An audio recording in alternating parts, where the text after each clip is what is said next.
بسم الله الرحمن الرحيم kulanti wacan oo wanaagsan akhyaarta hawada iga daawanaysa ay ku soo dhawaada wararkii caalamka iyo Soomaalida kuwoodii ugu dambeeyay garan maqal wareedkan waxaan si gaar ah ugu faaqidi doonaa intuu soconaya hadduu eebweynedmo macluumaad ku saabsan dawladda dalkaasi Mareykanka oo Ethiopia kala safatay dalkaasi Masar haddaba sidee ay wax u jiraan intaan ku soo gudbin qodobkaas faahfaahsan fadlan muuqaalka leega saar oo share garay aynu ku bilownay saaxiibayaal saad muuqaalka hordhiciisa aad ku maqliseen madaxweynaha dalkaasi Mareykanka Donald J. Trump ayaa qirtay in muranka ka taagan webiga Nile in uu weli culays weyn ku hayo xiriirka u dhaxeeya Ethiopia iyo dalkaasi Masar isagoo oo tilmaamay in tallaabooyinkan Addis ay qaaday ay tahay buu yiri mid mashruuc biyo xireen ah oo weyn oo Ethiopia oo la yaqaano Kadis ay walaac xoogan ku abuurtay qaahira waa sidoo warka u dhigay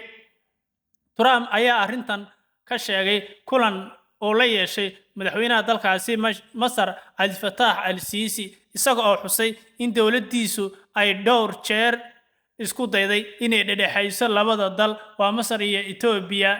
sida uu sheegay heshiisna la gaaro ku saabsan webiga biyaha Niilka balse dadaaladaasi ay weli dhalin buu yiri natiijo la fili karo ama natiijadii la filayay waa sawirka u dhigay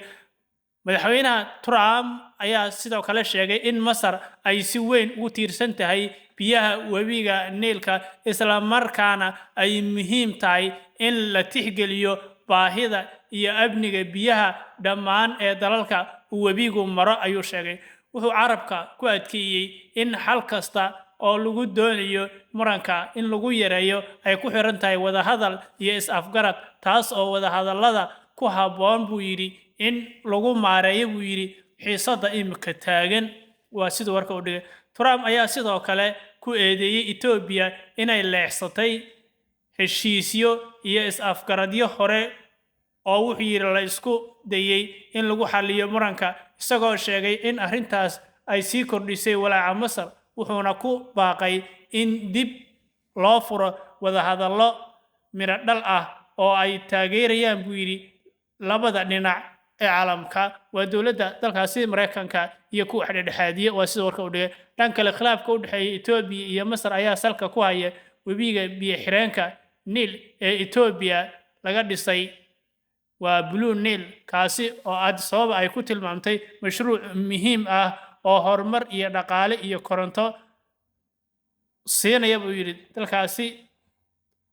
oo siinaya buu yiri koronto iyo soo saarka dalka Masar waxay iyaduna cabsi ka qabtaa baa la yiri in mashruucu uu saameyn ku yeelan karo saamigeeda biyaha ee webigaasi Niilka saaxiibayaal waxyaalihii dambe ka soo cusboonaan muuqaalada kale ayaad ku daawan doontaan fadlan muuqaalka leega saar oo share garay oo u geey cid u baahan macluumaadka wax ka ogaadaan aad baad mahadsantahay hadda inta garatay iyo haddaad garantiin